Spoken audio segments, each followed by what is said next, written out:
বুট করেছেন দেখুন এটা আমার খারাপ মেমোরি কার্ড বা পেন ড্রাইভ। নিশ্চয়ই আপনারা দেখতে পাচ্ছেন, প্রপার্টিজ করে দেখাচ্ছি। দেখুন এখানে ডিস্ক একটুও খালি নেই। তো আপনার এই মেমোরি কার্ড বা পেন ড্রাইভটি খারাপ, নষ্ট হয়ে গেছে, আপনি ঠিক করবেন। তো প্রথমে আপনাকে স্টার্ট বাটনে ক্লিক করতে হবে, তারপরে এখানে সিএমডি লিখবেন। লেখার পরে সিএমডি মানে কমান্ড প্রম্পট ওপেন করবেন। ওপেন করার পরে আপনি এখানে লিখবেন ডিআইএসকে ডিস্ক PART ডিস্ক পার্ট লিখে ইন্টার প্রেস করবেন, তারপরে ইয়েস করে দেবেন। তারপরে আপনি এখানে লিখবেন LIST লিস্ট DISকে ডিস্ক, তারপরে আবার ইন্টার প্রেস করবেন।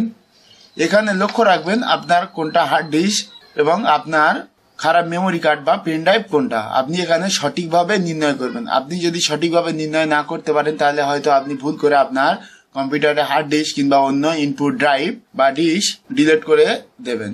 সেই জন্য আপনাকে এখানে লক্ষ্য রাখতে হবে কোনটা আপনার খারাপ মেমোরি কার্ড বা হার্ড পেন ড্রাইভ। এখানে যেমন 465 GB এটা আমার কম্পিউটারে হার্ড ডিস্ক এবং ডিস্ক 1 আছে 7500 MB, তার মানে এটা আমার খারাপ মেমোরি কার্ড বা পেন ড্রাইভ। তো আপনি এখানে সঠিকভাবে নির্ণয় করে নেবেন। নির্ণয় করার পরে আপনি লিখবেন সিলেক্ট ডিআইএসকে ডিস্ক, তারপরে 1। যেহেতু আপনার যদি 1 হয় 1 দেবেন, আপনি সঠিকভাবে নির্ণয় করবেন। তো এখানে আমার ডিস্ক 1 হচ্ছে খারাপ মেমোরি কার্ড বা পেন ড্রাইভ, তারপরে ইন্টার প্রেস করবেন। তারপরে লিখবেন ক্লিন CLEAN ক্লিন লিখে ইন্টার প্রেস করবেন। তারপরে আপনি লিখবেন ক্রিয়েট